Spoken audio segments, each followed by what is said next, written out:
Hello' everyone, welcome back to my another mini blog. আপোনালোক সকলোকে মোৰ এটা নতুন ভিডিঅ'লৈ পুনৰবাৰ স্বাগতম জনাইছোঁ। এয়া আমি বৰ্তমান আছোঁ জগন্নাথ মন্দিৰত।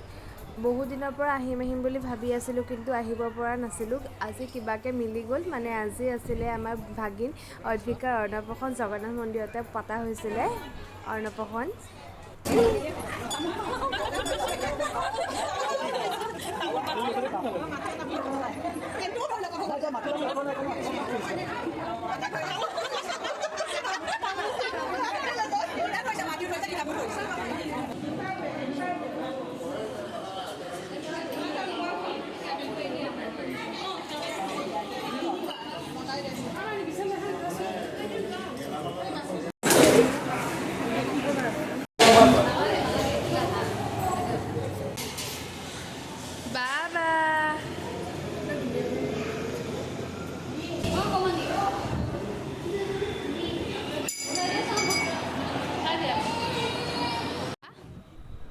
আৰু আমাৰ ৰিধিক নহয়, একদম মন্দিৰৰ টিলিঙাকেইটা দেখি পেলাই বজাই থাকিব নালাগে, আৰু বজাই আছে কি মানে।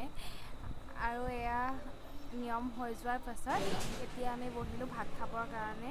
ভাত সাজ নহয়, ইমান বেছি ভাল লাগিলে খাই। আচলতে মন্দিৰৰ প্ৰসাদ হওক, ভোগ হওক, ভাত হওক, যিকোনো বস্তুৱে মানে অমৃত নিচিনা লাগে খাই। সঁচাকৈ বহুত বেছি টেষ্টি আছিল আজি ভাত সাজ খাবৰ কাৰণে। কি কয় দেখোন, হ'ব দে, একো নহয়, যি কাটে কাটে হৈ গ'ল হ'ব কাটিলে নহয় হ'ব। The next day.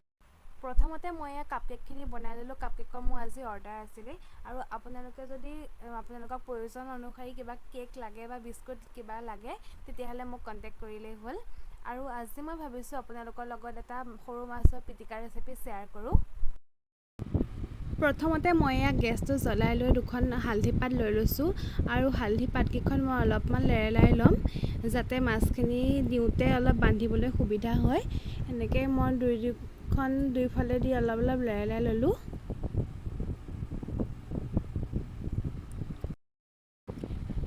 প্ৰথমতে পাতকেইখন মই ইয়াতে পাৰি ল'লোঁ, আৰু এতিয়া মই ইয়াতে দিম সৰু মাছখিনি। ইয়াত মই লৈছোঁ পুঠি আৰু মোৱা মাছ, আপোনালোকে যিকোনো মাছ লৈ ল'ব পাৰে।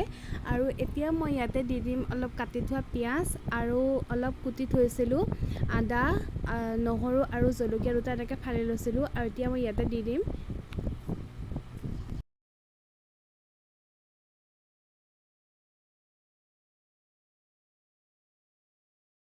এতিয়া মই ইয়াতে দি দিছোঁ অলপমান মিঠাতেল আৰু অকণমান নিমখ দিম, আৰু গোটেইখিনি মই ধুনীয়াকৈ সানি ল'ম।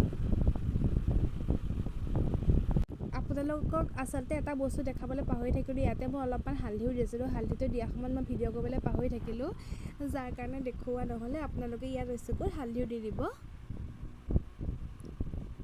ওপৰত এটুকু নেমু দি দিব। আৰু এতিয়া ধুনীয়াকৈ মই এইখিনি বান্ধি ল'ম। মই আচলতে পাকটো বেছি ভালকৈ দিব নাজানো, সেইকাৰণে মই মাক বান্ধি ল'বলৈ দিছোঁ।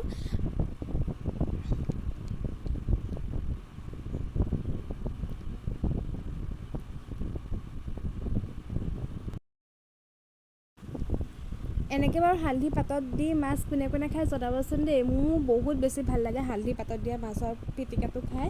হালধিৰ পাতৰ এটা যে ধুনীয়া ফ্লেভাৰ আহে, সেই গোন্ধটো মোৰ বহুত বেছি ভাল লাগে। আৰু এইখিনি ধুনীয়াকৈ মায়ে মোক এনেকৈ বান্ধি দিলে।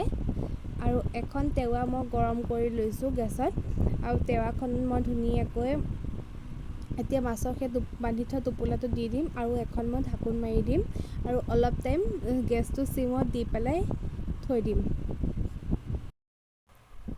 আৰু এয়া দেখিছেনে, পাতটো ইমান ধুনীয়াকৈ লেৰেলি গৈছে, আৰু এয়া মোৰ অলম'ষ্ট ৰেডি হৈ গৈছে মাছখিনি। এয়া দেখিছে, ইমান ধুনীয়া এটা কালাৰ আহিছে নহয়, দেখিলে মানে খাওঁ খাওঁ লাগি গৈছে। আৰু এতিয়া মই এইখিনি এখন প্লেটত উলিয়াই ল'ম, আৰু ইয়াতে মই অকণমান নিমখ দি দিম, মানে সোৱাদ অনুসাৰে দিব। যদি আপোনালোকে প্ৰথমতে নিমখটো দি লৈছিলে, তেতিয়া আপোনালোকে পৰিমাণ অনুসাৰে নিমখটো দি ল'ব, কিমানটো পৰিমাণৰ খায়। আৰু মই অলপমান ইয়াত কেঁচা পিঁয়াজ আৰু মিঠাতেল দি দিম, আৰু ধুনীয়াকৈ মই এইখিনি পিটিকি ল'ম। ইয়াত ধনিয়া পাতো দি দিব পাৰে। মোৰ সেইকণ সময়ত ধনিয়া পাত নাছিলে যে, সেইকাৰণে মই দিব পৰা নগ'লে ধনিয়া পাতটো। আৰু অকণমান দি দিব লাগে কেঁচা জলকীয়া। বহুত ধুনীয়া লাগে টেষ্টটো খাবলৈ। আৰু এয়া মোৰ ৰেডি হৈ গ'ল মাছৰ পিটিকা। তেনেহ'লে আজি ভিডিঅ'টো ইমানতে শেষ কৰিছোঁ। আকৌ এটা নতুন ব্লগৰ সৈতে আপোনালোকক পুনৰ লগ পাম। Bye bye.